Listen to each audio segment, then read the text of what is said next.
Welcome to The Practical Intuitive, where each Monday at 2 p.m. Pacific, 5 Eastern, where host Robin Fritz explores mind, body, and spirit for the real world. Because we are all intuitives and healers, and we must all learn to love ourselves and live that love every day. Robin is a trained and certified intuitive and spiritual consultant and hypnotherapist with an international practice based in Seattle, Washington. As the Practical Intuitive, she covers personal and business intuition, animal communication, mediumship, space clearing, past life regression, shamanic insights, energy healing, soul choice. It's all here. Readings, healings, and funny, warm, thought-provoking conversations. It's Robin Fritz, the Practical Intuitive, helping you mastermind body and spirit for the real world. No ifs, ands, buts, or BS ever.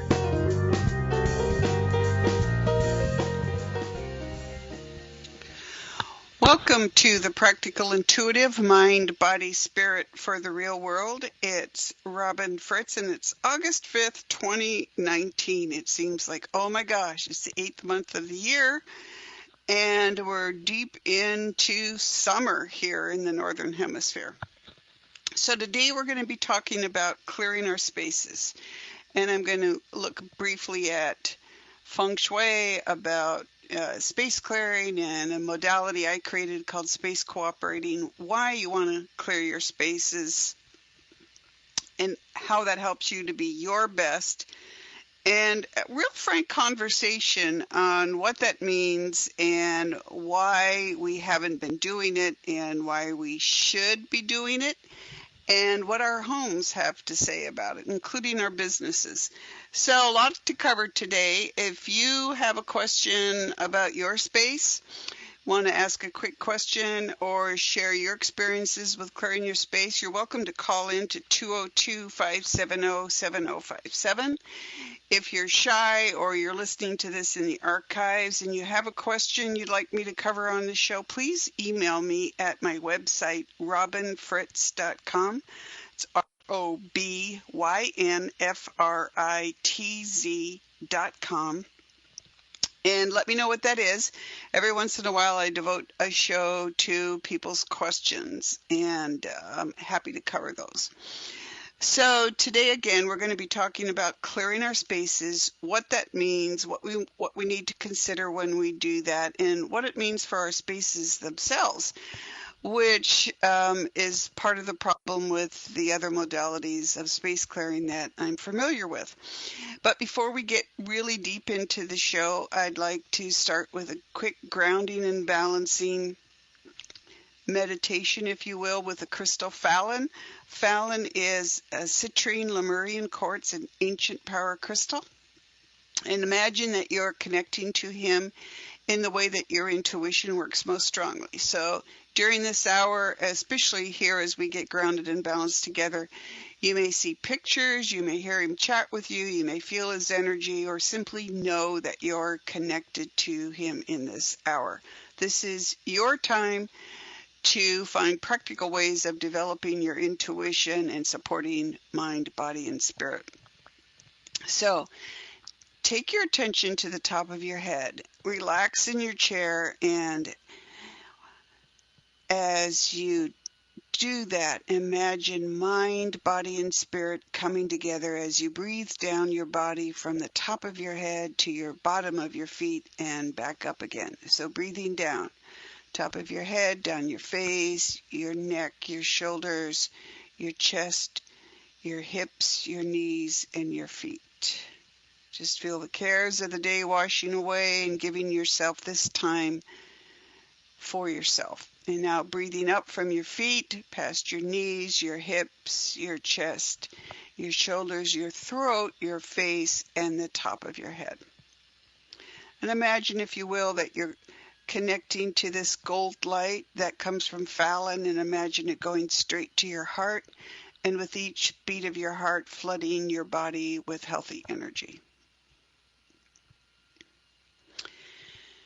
And energy is really what life is all about, and especially when we start to talk about something like space clearing, because we're talking about moving energy. So Today we're talking about clearing our spaces from Feng Shui to space clearing to space cooperating. So the point is never to overlook your home and business spaces, because they're key places where we spend a lot of time, and they need to be healthy and balanced so that we can be healthy and balanced. So it's a mutual give and take there. And while we're looking to be our best, we're also looking to help our spaces be their best and to form this cooperative relationship.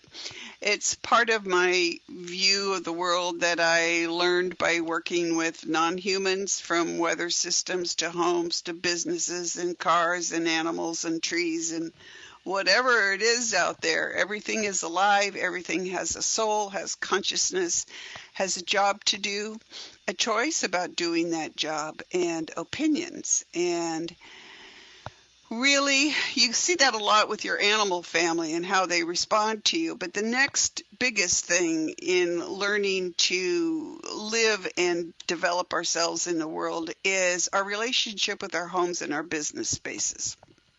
So what does that mean, and what does space clearing mean? So imagine, if you will, and just thinking about a picture of the planet in your head, and imagine that the planet is a big ball of energy, and energy moves. Imagine the wind blowing, and energy moves. And every time the wind hits the side of a building or a tree or anything that blocks the wind from moving, the wind changes in that spot. It may slow down, it may be stopped entirely, it may knock over what's in its way. For example, I live in a windy place in Seattle, Washington, and out in front of my building, the wind has a pretty clear path blowing up from, or up from the south, down from the north. We get it both directions here, and it's wide open because the ocean is out there. There are no real buildings, huge city blocks blocking that wind.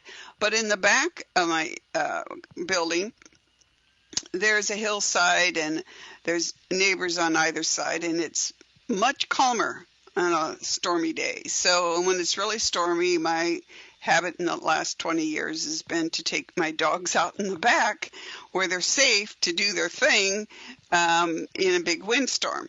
So think about that. Think about wind and energy and the idea of blocking wind. And that translates into kind of an esoteric concept, but it translates into how energy moves in a space.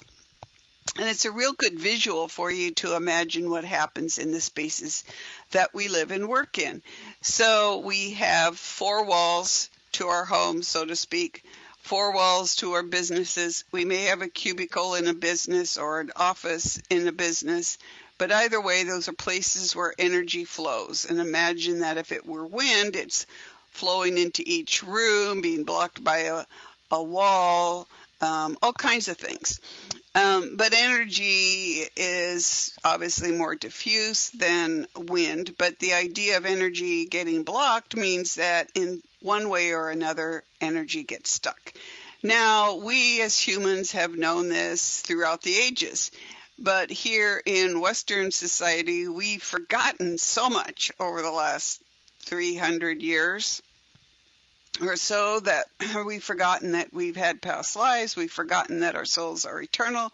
We've forgotten to have a give and take relationship with the things around us, from trees to nature itself to our homes and our spaces. And that's why people are having issues with their spaces, or more reasons why people are having issues with the spaces, because we haven't worked to develop that relationship that we would have with other people or with our animal family members.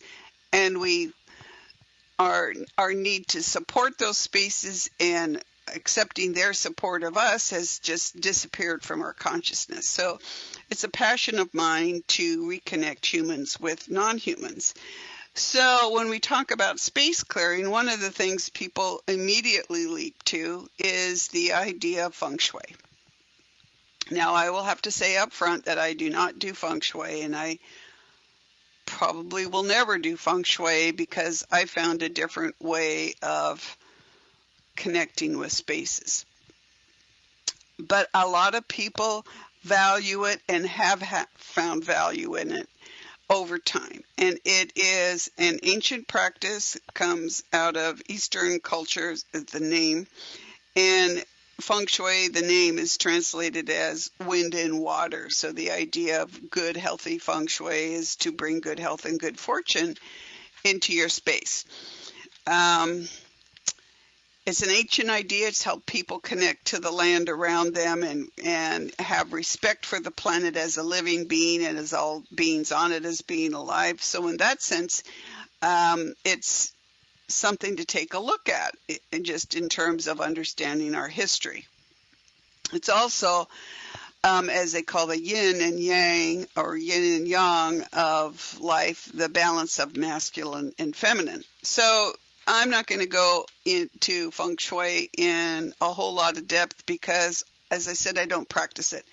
I know one person who is completely devoted to this practice, and I am totally in awe of her and amazed at how much that has transformed her life and how much she helps other people in their lives. And so there are people out there who practice Feng Shui and do great things, and all the more power to them for doing that, because there are many ways of living in the world and many ways of contributing to a healthy, balanced planet.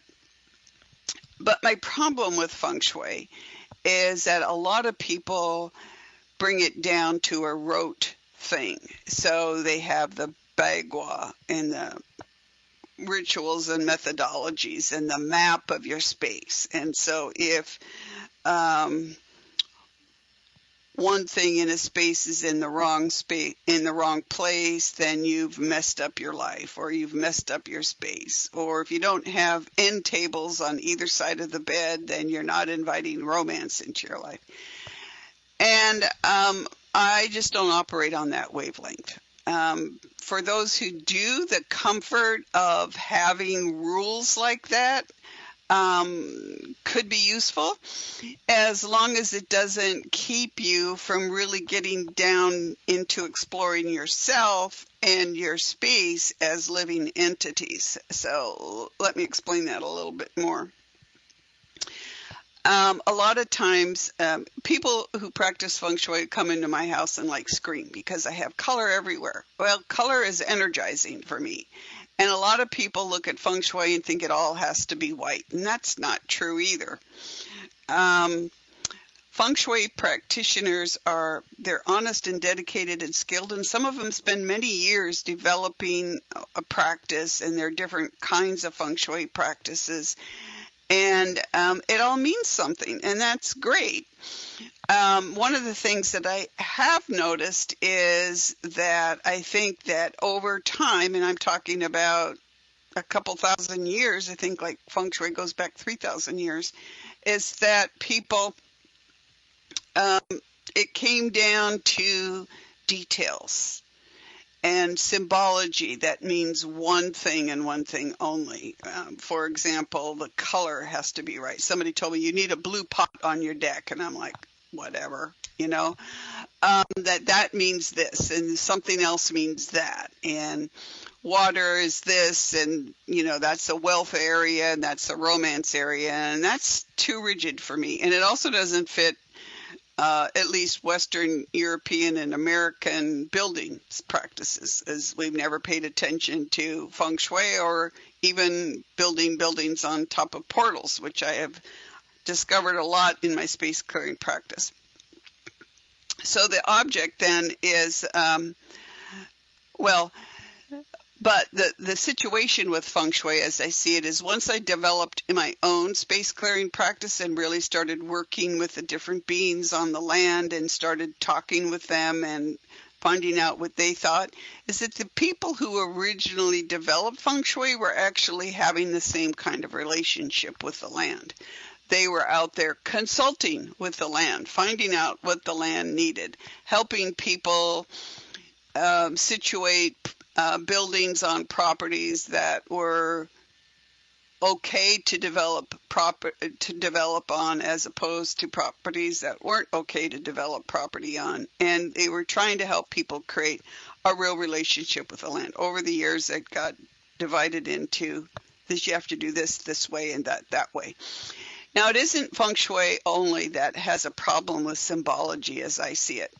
There are mediums, there are intuitives, they work with things and they see red roses and they say, well, a red rose means this and a white rose means that. And if you see somebody holding this, that means that. And I don't work that way because I don't think symbology can be defined for everyone. So if somebody's going to tell me red roses always mean love, I'm going to challenge that. So working with clients, if a dead loved one shows up with a bouquet of red roses, I'm going to say, wow, your loved one is here with a bouquet of red roses. What does that mean to you? Because what it means to somebody else in their symbology has nothing to do with what that means to you right then and there. So that's my issue with Feng Shui, is maybe it's too rigid in defining what things are and what they mean to people. But if it's a start to help you feel comfortable in your space and you find value in it, then go for it, right? Go for it, because we're all here trying to grow ourselves the best way possible, trying to learn new things and different things, and trying to be as comfortable as we can in the space. But what are our spaces up to? How do we find out about that? And then what does space clearing mean? Because a lot of people mix up Feng Shui and space clearing, and they're two different things. A lot of people who practice Feng Shui do not practice space clearing, or they practice it in a different way that doesn't actually clear the space. So after the break, we're going to talk about space clearing. I'm going to give you some stories in my modality and why I use it. So hang on if you've got a question, 202-570-7057.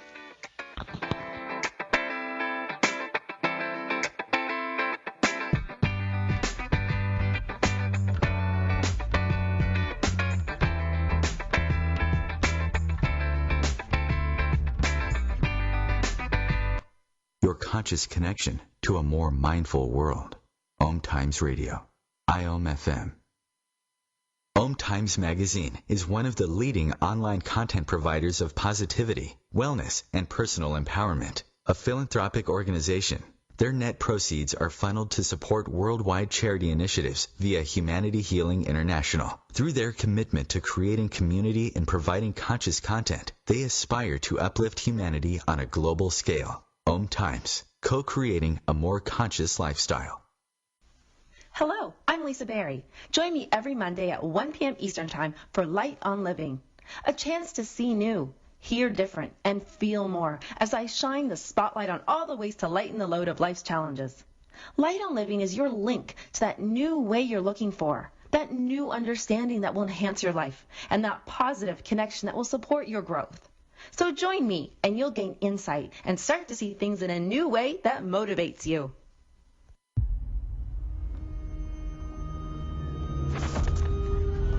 Opiates has taken everything and everyone I've ever loved away from me. Everything. I blew my ankle out and I got prescribed pain pills by my doctor. If making my detox public is going to help somebody, I'm all for it. I just wish I would have had a warning. Opioid dependence can happen after just 5 days. Know the truth, spread the truth. A message from Truth, the Ad Council, and ONDCP.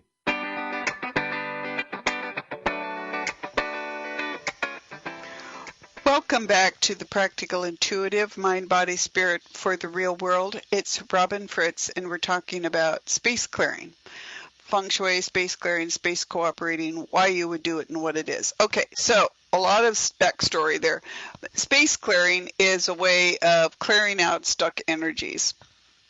So if you're vacuuming your house and you're dusting your house, what you're trying to do is pick up dirt, get rid of dirt. And space clearing is to get rid of stuck energies, which essentially you can think of as dirty energy. Not bad energy, just stuck energy. For a space to feel good, to be as healthy and balanced as possible, just like for us to be as healthy and balanced as possible, we need energy to move smoothly through us and through our spaces. So space clearing has been around as long as humans have in terms of modalities. It started picking up here in Western culture, last 50 years or so, maybe not quite that far back. And, people have written books about it. People have their own established methodology that they get to charge a nice chunk of money to train people how to do it. And then there's very simple ways that we can all learn to clear our spaces. And how you do that is really up to you and how you feel in your space. I don't think that there needs to be a set way of clearing a space. I think you need to do what makes you feel comfortable. Explore things and figure out what works for you. Some people like to open a space, create sacred space, and dance and sing and beat drums, burn incense, use essential oils and crystals, whatever. Others like to be very quiet and move through a space and light a candle or whatever. So we're talking about experimenting and finding out what works for you. The thing that Feng Shui today and space clearing have in common is that they force the space to do what you want it to do. In other words, they're forcing energy to accommodate you. In one way or another, you can be as blunt about it as you will. Now, if someone were going to come to you and say to you, do this because I told you to do this, and I'm putting this in this space in this house because that's my money center, and you're going to make money for me, and or clearing a space and going in there and feeling the space and deciding that the energy isn't right, and so you force a change on the space. Well, if you're anything like me, and I'm sure you are, you're not going to react very well to having somebody push you around. And that's the same thing that happens to a space where it's been forced to make a change, whether it's Feng Shui or space clearing. And that's the problem I see with the other methodologies that are out there. The difference is truly what the people who originally created Feng Shui centuries ago knew is that all the spaces are alive. They all have souls. They have consciousness, jobs to do, responsibilities, choice, opinions. So when I started noticing this, I realized that either I was going crazy or I was onto something. I decided not to be crazy because that's like too much work. So I decided to figure out what it was that I was getting from the houses and that I was talking with, and then eventually businesses. And it was that I could have a conversation with these spaces, just like I can have a conversation with an animal, or as I can tune into people in a session and help them intuitively understand what's going on in their life. Because I didn't make judgments on what was conscious or not. I didn't make judgments on what was intelligent or not. I simply said, hey, my name's Robin. Would you like to have a conversation? And we went from there. Granted, I fell into it because I thought what I was doing was buying a new home. And my real estate agent finally, after ripping all her hair out, said, hey, you're not buying a new home. You're hearing them. And I was figuring that out finally, because I was not only hearing houses at that point in my search for a new home, I was hearing all my dead relatives commenting on the houses that I was going in. I'm like, what the heck? And so I'd start to have a conversation. One house that I went up to was a bright, sunny day, a hot day like it is right now here in Seattle. Not a breath of air. And as we walked up to the open door that my real estate agent had opened the door slammed shut in my face. Well, my agent wanted to hightail it out of there. She was freaked out. And I'm like, I want to find out what's going on. And so the house drew my attention to everything that was wrong about it. Like, it was an old house, so the ceiling dipped a little spot, or it was dark somewhere else, or something like that. And I said, well, I'm here to say hello. What's your thing? What's going on here? And it said, I don't want you. I want my people to stay. Go away. And I said, okay, I'm going to go away, but you should have that conversation with your people. So here's the thing. We need to have clear spaces. We need to keep ourselves clear. Why? Because not only is everything alive out there and everything has a soul, but everything's trying to grow its soul, right? In one way or the other. Granted, we look around at people we might know, in our own lives, or we know on the public stage, and we think, oh my God, that person's doomed. They're so far from having even basic common sense or intelligence about what they're doing in their life. That's our judgment on them. We have no idea what's really going on at the soul level, and they'll find out for themselves once they die, because you're going to wake up dead and realize, well, there's some things I probably should have thought a little bit more about while I was alive, like what the hell I was doing there in the first place. And when you're buying a home, you're living in a home, when you're at work, your space is alive and waiting to support you and waiting to be supported by you. And that makes a huge difference in how comfortable you are, as well as in how successful you are. So we all want to be successful, right? So why don't we start in an area that nobody ever thinks about, and that's creating a healthy relationship with a healthy space. And that's where the modality of space clearing that I use comes in, called space cooperating. So the difference is, in space cooperating, what I do is I talk to the space.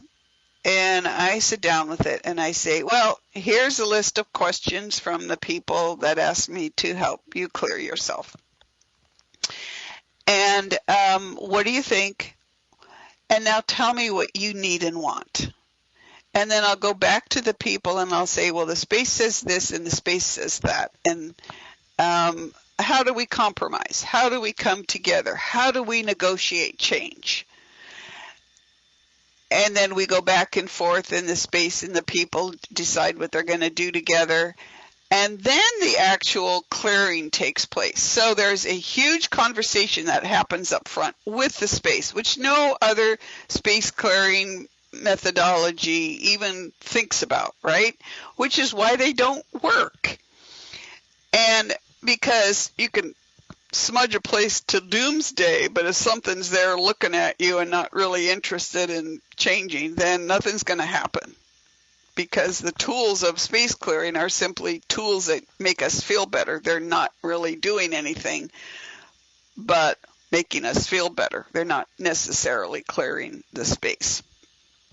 So let me give you some examples now about what that means and how that works. So lately I have been doing a lot of space clearings in Seattle, working with real estate agents, working with clients, because spaces aren't selling instantly like they were the last few years. They're sitting around for a little while on the market, and then people are getting worried. So one of the reasons I wanted to have this conversation on my show today is some of the things that I've heard doing some of these space clearings recently. For example, someone called me and said, wow, we've tried everything to sell this condo. We've reduced the price. We've smudged. We've done this. We've done that. And finally, we've had 3 offers, and one offer disappeared at 2 o'clock in the morning. Guy made an offer that evening, 2 o'clock in the morning, woke up and said, wow, I can't do this. So we think we need an expert. And I'm like, okay, I don't know if I call myself an expert, but I do know how to work with a space and help it clear and help it decide what it wants to do. So I said, fine, let's get together, and they were going to bring the owner. So when I sat down to talk with the space, I introduced myself. I said, that its owner needed to move, as actually had moved, and we were going to talk about that when they came, but the house needed to call a new owner to it. It needed to open itself up and invite a new owner, because that owner was determined and had already made up his mind that he was gone. So, in this case, and buy and sell are hard things for space clearing, because you can negotiate up to a certain point, but the end result is that humans are still going to go and do what they want to do. And so they have to find a way to make a clean but kind break with the space and help the space find its new footings and new relationships. So our homes are created to nurture and support us. And by extension, our businesses do that as well, in a focused, make money, pay the bills kind of way. Our homes are there to also give us restful sleep, help us create healthy food, have a place to bond with family and friends. So there's a wider dispersal of energy, so to speak, and of energy usage in a home than in a business, which tends to be more focused on the bottom line, so to speak. So in this particular condo, I said, well, this person has moved on, and can you tell me what you want? Can you tell me what's going on with you? And it really liked this person, but it also realized that this person wasn't coming back. And one of the things I say to them is, most homes, the buildings themselves live longer than many people do, and people move around. They don't stay with one place anymore like they used to, at least here in Western culture. So in the course of your lifetime, you will have several different owners, maybe people who are living here for one reason or another. And so your job is to create a home space for them, and their job is to create a nurturing environment that supports your growth too, as a soul and as a house, as that's the body that you chose for this lifetime. So this home was telling me that it couldn't conceive of somebody else owning it because this person was its first owner. Basically, it was new, didn't know what to do with a different person. So that's clue number one, right? That I'm dealing with something that just may have experienced rentals, but was really tied to this person who owned it. And when you own a property, there is an energetic tie there that is very, very strong. So I said, okay, I understand. So he's coming and we'll help you say goodbye to each other. It also led me to believe that there was something that he had left in the space that was very special, and that he, because he'd left it, the house assumed he was coming back. Okay, so I had some information to go into the clearing with. So we're at the clearing. They had provided the things that I asked for, a candle, some sea salt, and a gift for the house, a parting gift for the house, which is really all you need is like a ribbon. And those are physical items that the house can see, that you can see, especially humans. We have to see something physical. And space clearing is really on this energy level. I can wave my hands around or do whatever I do, but, it's unless you can feel it, or talk with things like I do, or something, you're just not going to experience it unless you have those physical things there in front of you. Well, it turned out that both the owner and the real estate agent were very strong on feelings. So as we moved through the condo and I cleared the rooms, I had them step out of the room, then I'd clear the room and have them come back in. They could tell the difference. The real estate agent described it as, the place feels bigger now. Somehow bigger than it was. And neutral was a good description, because what I had done was clear out the owner's energies after talking back and forth with him and the space, explained to him that the space considered it its first person and didn't want to let go. So I had him explain out loud why he was moving and to thank the space for providing this beautiful home for him for the period of time that he was there. But it was time for him to move to a different place. And he could no longer rent it out because he needed the money from the sale of the place to support the new place he was in. Logical, but also very considerate and loving. Like, you were wonderful to me, and I'm sorry, but I have to move on. And please call a new place, new owners to you so that you can celebrate and learn and grow with them.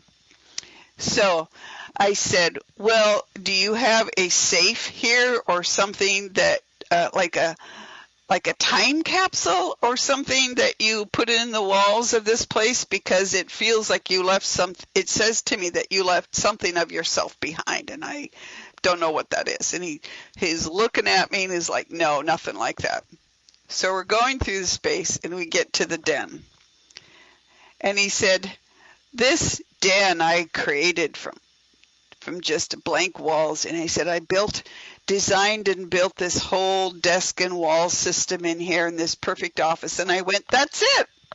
That's the piece of you that you left behind. This thing, this den area that you created, all of this built-ins, and you spent your time there dreaming of your future, working on your business, paying your bills, daydreaming about your future. That was the part of him that he had left behind in the space. And his eyes got wide and he goes, oh my gosh, that makes complete sense. So we spent a little bit of extra time in that space, thanking it for supporting him there and saying, you can draw someone else here to celebrate with you. After the break, I'll tell you what happened next, and I'll give you some tips on clearing your space for yourself. Hang on, we'll be right back.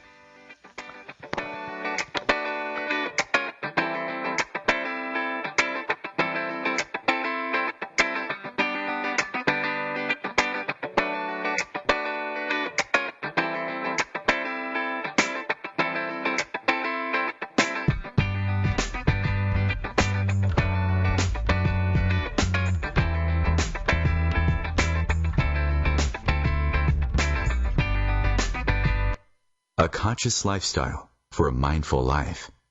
OMTimes Radio. IOM FM. Ascending Hearts is no ordinary dating site, but a spiritual dating site with a purpose, to link you with your soulmate.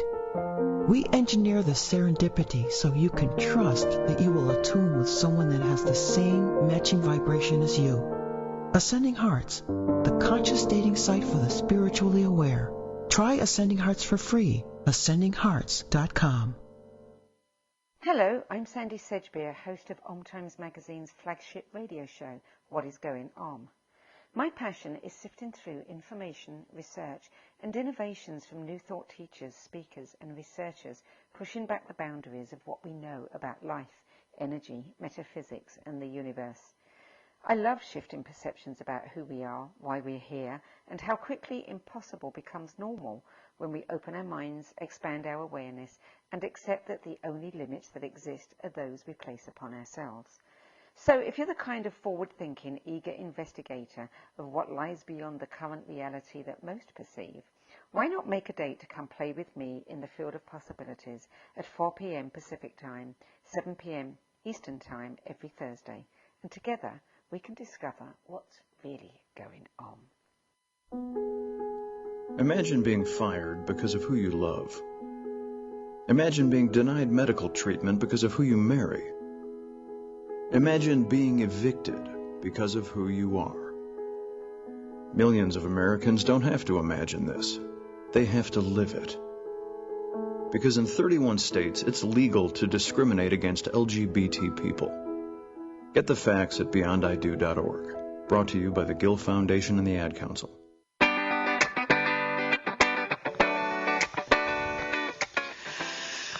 Welcome back to the Practical Intuitive Mind, Body, Spirit for the Real World. It's Robin Fritz, and today we're talking about the different modalities of space clearing, Feng Shui, and space cooperating. So space cooperating, the modality I created, talks with the space to find out what it needs and wants, to tell the space what its people need and want, and then work with the people and the space to mesh their needs and wants as well as they can. So you can do a space clearing in any situation. When you're remodeling, the change of seasons, after you pay your bills every month, when a trauma has occurred in your family, or to celebrate a milestone, a birthday in my family, birthdays, adoption days for my animals, the days that they died, whatever you want to celebrate, it's there. So back to this condo. So I had this condo. They hadn't been able to sell it. The 3 offers they'd had fallen through. I have the owner there, and I've discovered that this special place, what I thought was maybe a time capsule or a safe in the house, was actually this amazing den that he created with this beautiful built-in wall unit and desk and bookshelves, and just really personalized to his personal taste.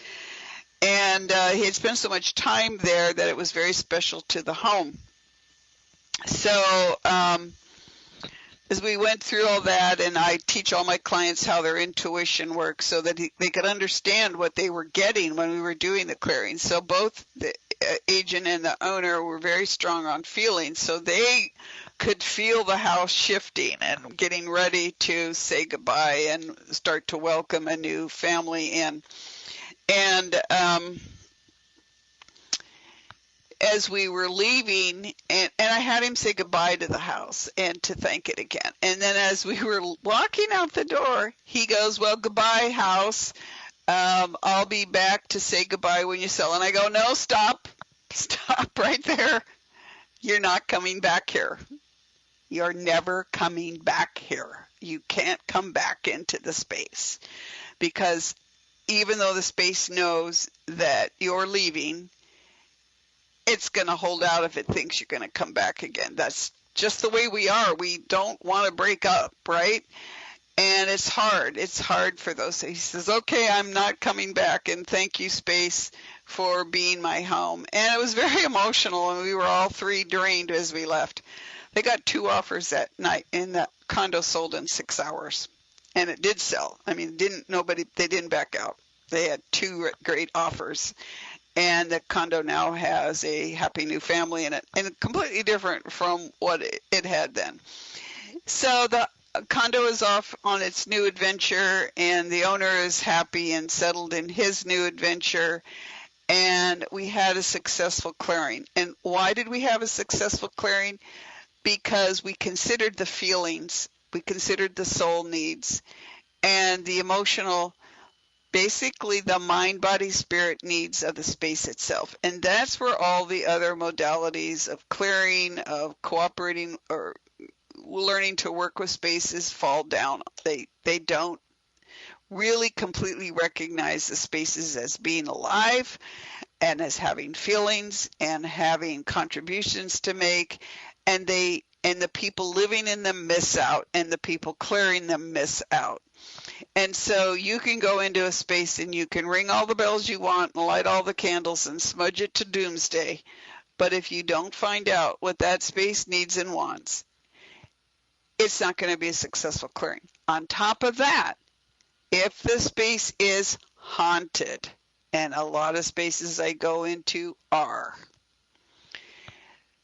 then that thing that is haunting the space is going to look at you and go like, "Oh my God, they're waving like some sage in my face. Big deal." And trust me, that is not a pleasant experience. And I have a partner. Fallon, the citrine Lemurian quartz, is an extremely powerful ancient power crystal. So call it an ace in the hole, if you will. But when I know what I'm facing in a clearing, I actually have Fallon clear it before I even show up. We do some of that initial clearing here.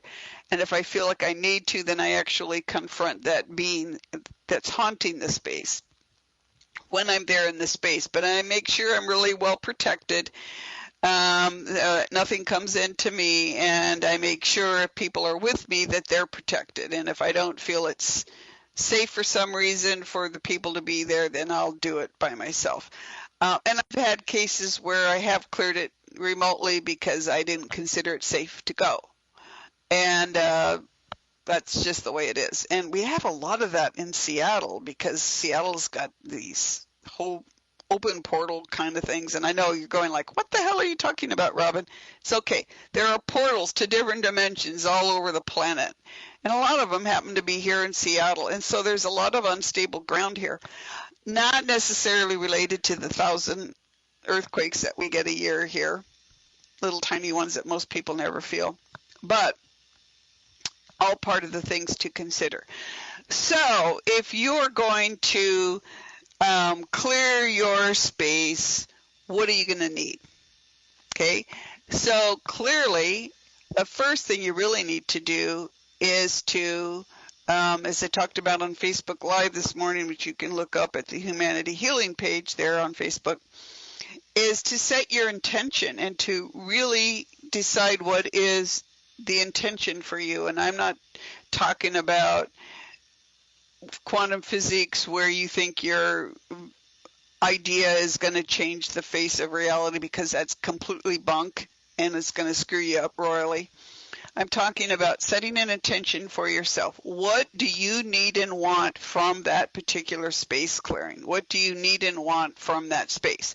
Are you just doing a monthly clearing of your space? Are you welcoming a new family member? Are you sending a kid off to college? Has somebody died? Is somebody transitioning in or out of a relationship? Are you selling? Are you remodeling? Are you altering paint and wall colors and all of that kind of thing? Or changing walls or appliances or whatever? Those are all good opportunities to clear your space. So what is your intention for the space? And be really specific about that, because I find myself, wandering all over the place like, oh, what am I going to do here? What am I going to do there? And you get caught up in the minutia of daily life. So what am I going to get at the grocery store, as opposed to I'm going to the grocery store. So I'm doing this space clearing. Here's my intention. We're going to remodel, or I'm going to sell, or I'm going to do whatever I'm going to do. Set that intention. Then tell the house, the space, or your business. Now, people say, okay, going to go off on a small tangent here, but people say, well, I can't clear my cubicle because I don't own the office space. And I'm like, where did anybody ever get that crazy idea?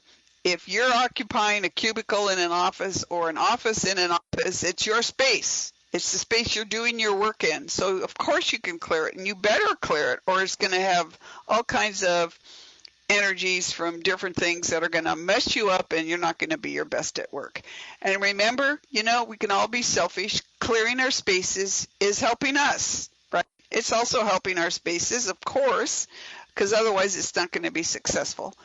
But you're out there trying to help yourself, right? You're going to grow your soul, and by extension, you're going to help your space grow its soul.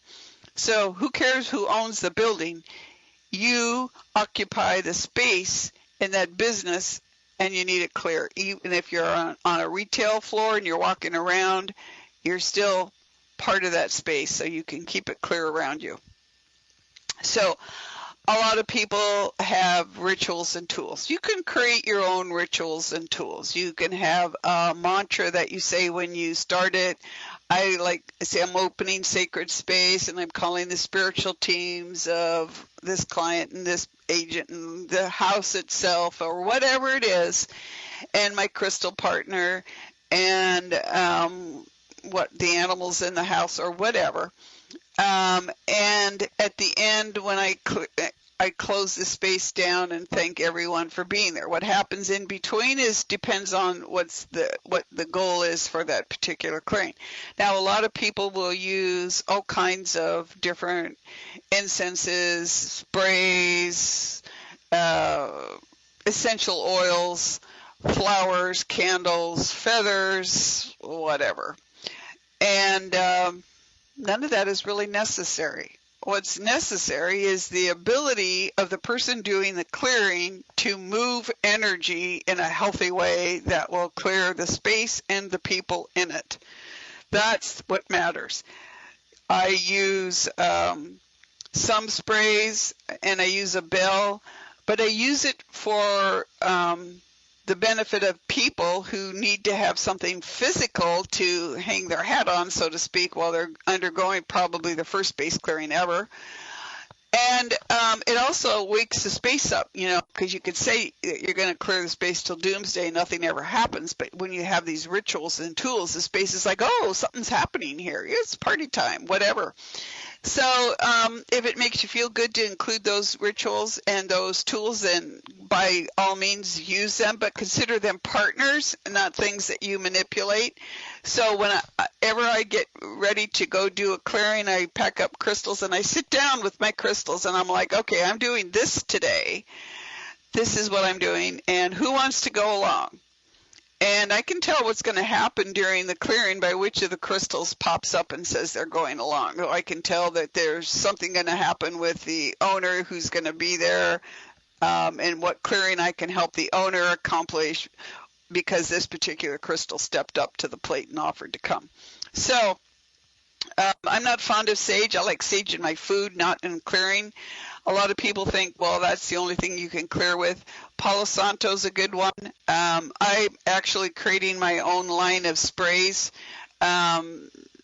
because, I've got Fallon, and I'd like to leave a little bit more of him behind, although I give every client a little gift of a sea salt mixture I make with sea salt lavender, and then I sit Fallon in it until he says it's ready. And then I have a little Tibetan singing bowl that fits in the palm of my hand, and I've used that by ringing it. If it rings kind of wobbly, then I know there's something I missed in that space, and I'll go back and take a second look. Those are the methods that I have used to create successful clearings on the spaces that either I live or work in or that people have hired me for. You do whatever works for you and experiment and have fun with it while inviting the space to tell you what it would like. I mean, some spaces don't like certain fragrances, so find out what they like. And in your home, my annual lavender shipment just arrived. So I've got lavender drying all over the house, and that's my home's idea that, okay, we're entering, the third quarter of the year. It's that time of year, and that this is the additional clearing things. And I keep lavender and sea salt around my house, as well as crystals and Himalayan salt lamps, all things to remind me that this is the change that I chose in my life. And it's all part of clearing your spaces. So have some fun with clearing your space. Spaces are hilarious. They are needy. They're there to support us. They're there learning to support themselves. And you can join in that, and you can learn and grow together. And it really will enrich your life.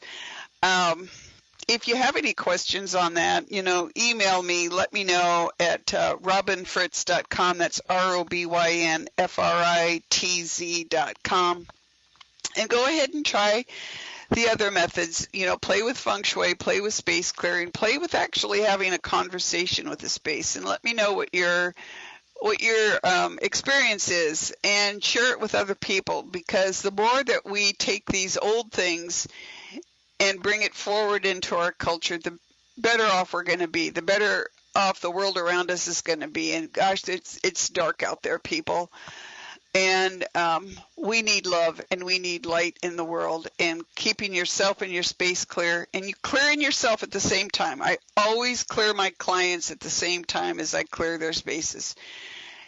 It makes a difference in the world. So go out and make your own difference in the world. And thank you for joining me today. On upcoming shows, I'm going to talk about how to be a medium. I'm going to talk about what's really going on in the world that I've never talked about before. I'm going to talk a lot about what happens after we die in support of the publication of my book on the afterlife. I'm here the first and third Mondays of the month. And as we close down today, cross your hands on your heart, take a deep breath, breathe in, and you can release that connection to Fallon and bring just positive, healthy energy to yourself. It's all around you. It's all flowing through you every day. Consciously invite that healthy energy to fill you up. And you can hold your hands out and invite that to fill the space around you. It's symbolic because it's already doing that. And then cross your hands on your heart, giving yourself support and strength for the coming week. Thank you for being here. We will see you the third week of August. Take care.